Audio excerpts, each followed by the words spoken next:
jungle.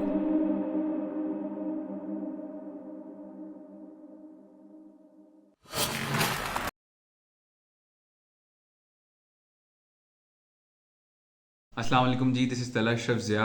और आज की वीडियो में हम लोग डिस्कस करेंगे कि finally after UHS uploaded the college wise merit list, तो हर कॉलेज ने अब अपने वेबसाइट्स के ऊपर कॉल लेटर्स को अपलोड करने का सिलसिला शुरू कर दिया है। जैसे कि हमने 12 बच्चों को कहा था कि भाई ऐसे कभी नहीं होता कि जी कॉल लेटर के बगैर ही आपने रिपोर्टिंग करने चले जाना है। हर यूनिवर्सिटी एक कॉल लेटर इशू करेगी अपनी वेबसाइट पे, उस पर एक डेट गिवन होगी एंड उस पर्टिकुलर डेट पे आपने जो मेंशन डॉक्यूमेंट्स है वो लेके जाने होंगे। मेरे पास चूंकि अभी किंग एडवर्ड मेडिकल यूनिवर्सिटी का कॉल लेटर है तो मैं वो आपके साथ शेयर कर देता हूँ कि उसमें क्या क्या चीज़ें मेंशन है। मोर और लेस वो हर कॉलेज के लिए जो है डॉक्यूमेंट्स वही होंगे। श्योरिटी बॉन्ड का जो स्पेसिमेन है वो भी उस पर शेयर हुआ होगा और बाकी सारी चीज़ें भी होंगे। तो मैं आप लोगों को बता देता हूँ इसमें फ़ी कितनी है ये भी मेंशन है, यूएचएस के अलावा जो फ़ी आपने सबमिट करवानी है। तो ये सारा कुछ जो है इसमें मेंशन हुआ है एंड मैं आपको ये भी शो कर दूंगा कि जी वो वेबसाइट क्या है जिसपे केई का कॉल लेटर इशू हुआ है और उसका वो सारा जो भी इंटरफेस है वो कैसे है।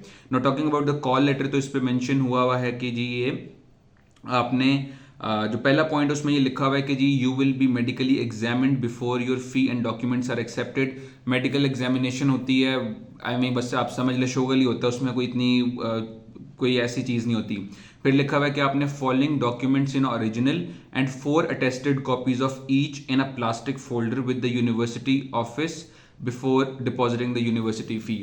इसको मैं बताता चलूँ, ओरिजिनल डॉक्यूमेंट और उस ओरिजिनल डॉक्यूमेंट की 4 अटेस्टेड कॉपीज।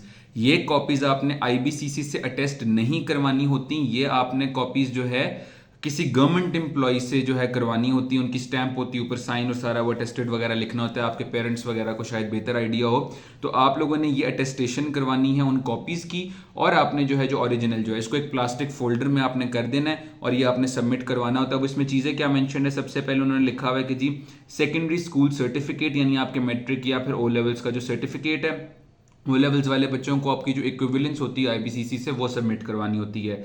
फिर इसके बाद आ जाता है आपकी सर्टिफिकेट या detailed marks sheet of FSc.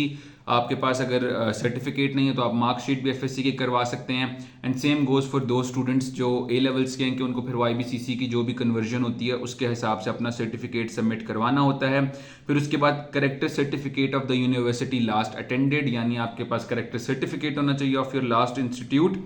इसके बाद अगली चीज़ आ जाती है result card of entry test. ये आपको यूएच आपके जो यूएचएस या जो भी आपका एडमिटिंग यूनिवर्सिटी थी उसकी वेबसाइट का स्क्रीनशॉट ही होता है, क्योंकि कोई ऑफिशियल रिजल्ट तो आपको मिलता नहीं है इसका। फिर इसके बाद डोमिसाइल सर्टिफिकेट आपने सबमिट करवाना है। एंड अगेन मैं यहाँ पे दोबारा बता दूं कि this is original document plus इसकी 4 अटेस्टेड कॉपीज। जो ओरिजिनल डॉक्यूमेंट्स आपके मैट्रिक और एफएससी के हैं they should be attested from IBCC, और जो कॉपीज हैं they are to be attested by a government employ. IBCC वाली अटेस्टेशन अभी अगर नहीं हुई कोई मसला नहीं है, आप उस दिन चले जाइएगा, यूनिवर्सिटी वालों को इन्फॉर्म करेंगे, कोई मसला नहीं होगा। फिर आगे copy of CNIC and covid vaccination certificate. Now this is something new.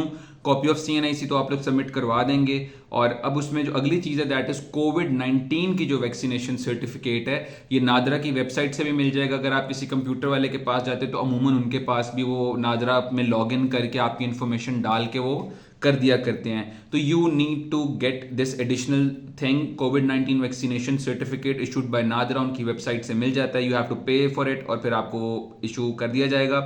फिर आ जाता है board migration certificate in case of board of FSc is other than Lahore, यानी क्योंकि केई लाहौर में है और वो बच्चे जिन्होंने लाहौर के बाहर से केई आना तो उनके पास बोर्ड माइग्रेशन सर्टिफिकेट होना चाहिए है अगर वो लाहौर बोर्ड के नहीं है। बर्थ सर्टिफिकेट आपने सबमिट करवाना है if date of birth is not available on matric certificate. Matric certificate के ऊपर अमूमन डेट ऑफ बर्थ मेंशन्ड होती है, अगर नहीं है तो आपको अलग से बर्थ सर्टिफिकेट सबमिट करवाना पड़ेगा। 4 passport size photographs, sky blue background, duly attested by a government officer of grade 17 or above।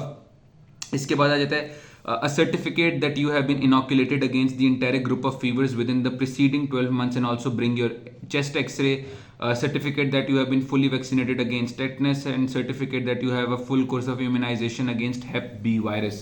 तो इसमें दो तरीके होते हैं। एक होता है कि आप ये वैक्सीनेशन लगवा सकते हैं और उसके बाद प्रॉपर सर्टिफिकेट बनवाएं। दूसरा ये होता है कि मेरी एक डॉक्यूमेंट्स पे मैंने वीडियो बनाई थी, उसका मैं लिंक और उसका जो थंबनेल था मैं शेयर कर दूंगा, आप लोग उसकी डिस्क्रिप्शन में जाके मैंने एक मेडिकल सर्टिफिकेट का स्पेसिमन शेयर किया था कि आप लोग जो है वो स्पेसिमन जो है उसको प्रिंट करवा के अपनी इन्फॉर्मेशन उस पर डाल के किसी भी पीएमडीसी रजिस्टर्ड डॉक्टर से जाके उसको साइन वगैरह करवा लें, तो that will serve as a medical certificate for all these जो हमने इसमें एंटेरिक ग्रुप ऑफ फीवर्स है, हेप बी है या जो भी है। इसी तरह जो चेस्ट एक्सरे है, it's always been a formality, ये मंगवा लेते हैं, कभी उसको देखते नहीं है, but again to be on a safe side तो आप लोग उसको करवा लीजिएगा। फिर इसके बाद उन्होंने यूनिवर्सिटी का फी स्ट्रक्चर बताया। अगेन ये बता दूं कि जो फी ऑफ केई है वो मेरा ख्याल है मोर और लेस बाकी कॉलेजेस जितनी ही होगी, ऊंच नीच जरूर होगी, बिल्कुल जो है एक्यूरेटली वो सेम नहीं होती। दूसरा ये कि आपने जो यूएचएस की 18,000 जो फीस है, 18,030 जो आपको यूएचएस के पोर्टल से फी चलान मिलेगा और जो आपने वहीं पे किसी अपने करीबी बैंक ऑफ पंजाब में सबमिट करवानी होगी, दैट इज सेपरेट। ये केई वाली जो फीस है, किसी भी मेडिकल कॉलेज वाली जो फीस है वो अलहदा होती है। ये आपने उस दिन सबमिट करवानी होती है जिस दिन आपको यूनिवर्सिटी वाले बुलाएंगे, वो आपको वो देंगे, आपका जो चलान फॉर्म होता है वो आपको वहीं से ही मिलेगा, आपने वहीं पे फिल करके वो जिस आपको बैंक में कहेंगे आपने वहां पे सबमिट करवानी है। इन्होंने बताया कि जी यूनिवर्सिटी फ़ी नॉन बॉर्डर्स और बॉर्डर्स की अलग-अलग बताई हुई है। नॉन बॉर्डर्स की 25,030 है, यूनिवर्सिटी फंड 19,500 है। तो टोटल फॉर नॉन बॉर्डर्स यानी जो डे स्कॉलर्स होंगे जो लाहौर में रहने वाले हैं जिन्होंने हॉस्टल नहीं लेना, उनको उस दिन जो है 44,530 रुपीज़ सबमिट करवाने होंगे। जबकि जो बॉर्डर्स हैं जिन्होंने हॉस्टल में रहना है उनकी university fee will be 62,830, university fund will be 25,000, hostel security which is refundable will be 18,000 और हॉस्टल वेलफेयर फंड जो है दैट इज 1750। तो ये टोटल आपका जो हॉस्टलाइट एक बच्चे को वहां पे सबमिट करवानी होगी फी, दैट इज 1,07,580। तो आप लोगों ने ये चीज़ें अपने जहन में रखनी, और इन्होंने यहाँ पे मेंशन भी किया हुआ है कि selected candidates will also deposit UHS fee as per details mentioned on UHS website, तो वो आपने इससे अलहदा सबमिट करवानी है। इसके बाद आ जाता है श्योरिटी बॉन्ड का स्पेसिमन एनक्लोज्ड है on a stamp paper of worth 100 rupees duly attested bye judicial magistrate first class. इसका जो सारा प्रोसीजर होता है वो मैं अगेन डॉक्यूमेंट्स वाली वीडियो में ऑलरेडी बता चुका हूँ। स्पेसिमन आपको यूनिवर्सिटी की वेबसाइट पर मिल जाएगा, आप उसको वहां से दे सकते हैं। अब उन्होंने आगे ये सारी चीज़ें जो मेंशन की मैं आपको पढ़ के बता देता हूँ। Your admission is liable to be cancelled at any time during the course of study. अगर आप में से कोई बच्चा जो है वो डॉक्यूमेंट सबमिट नहीं करवाता या अगर गलत डॉक्यूमेंट सबमिट करवा देता है जो कि फोर्ज्ड है, नकली है और इस तरह का जो भी उसका प्रोसीजर वगैरह होता है।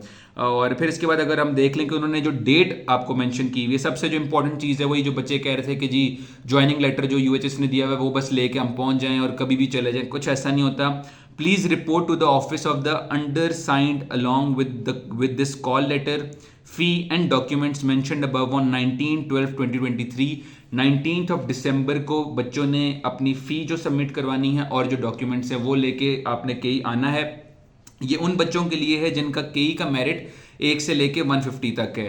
कई 2 दिन बच्चों को बुलाते हैं, फिर 150 से 315 वाले जो बच्चे होते हैं उनको बाद में बुलाते हैं। बाकी कॉलेजेस में जिनमें 300 या 300 से ज़्यादा बच्चे होते हैं उनमें यूजुअली 2 दिन कर लेते हैं, और जिनमें 100 या 150 बच्चे होते हैं उनको एक ही दिन बुला लिया जाता है।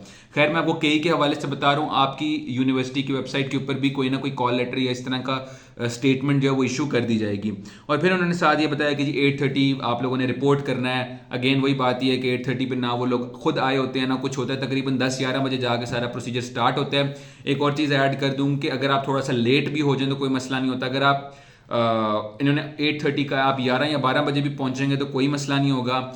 इसी तरह एक और चीज़ भी बता दूं कि अगर आप 19th को for any logical and valid reason अगर आप रिपोर्ट नहीं कर सकते तो केई, मैं केई के वाले से बता रहा हूं क्योंकि केई अपने बच्चों को 2 दिन बुलाता है, तो आप लोग 20th को भी जो अगला दिन है उसको भी जाके आप लोग अपने डॉक्यूमेंट सबमिट करवा सकते हैं। बाकी बच्चों से ये रिक्वेस्ट करूंगा कि आप लोगों जो आपके कॉलेज ने डे मेंशन किया हुआ है या डेट मेंशन किया आप उसी पे जाएं। अगर कोई बहुत लॉजिकल रीजन है और आप नहीं जा सकते, कोई बिल्कुल जरा है कोई, तो आप लोग किसी तरह से यूनिवर्सिटी एडमिनिस्ट्रेशन से कांटेक्ट करके बात कर सकते हैं। कोशिश यही करें कि जो मेंशन है उस पर ही जाएं। डॉक्यूमेंट्स अगर 1-2 कम भी हो तो कोई मसला नहीं है, लेकिन उस दिन जाना, फीस सबमिट करवाना, मेडिकल एग्जामिनेशन करवाना, ये आपकी सीट ज़रा सिक्योर कर देंगे और फिर बाद में आप डॉक्यूमेंट्स जो है सबमिट करवा सकते हैं। दुआ में याद रखिएगा। अल्लाह हाफिज़।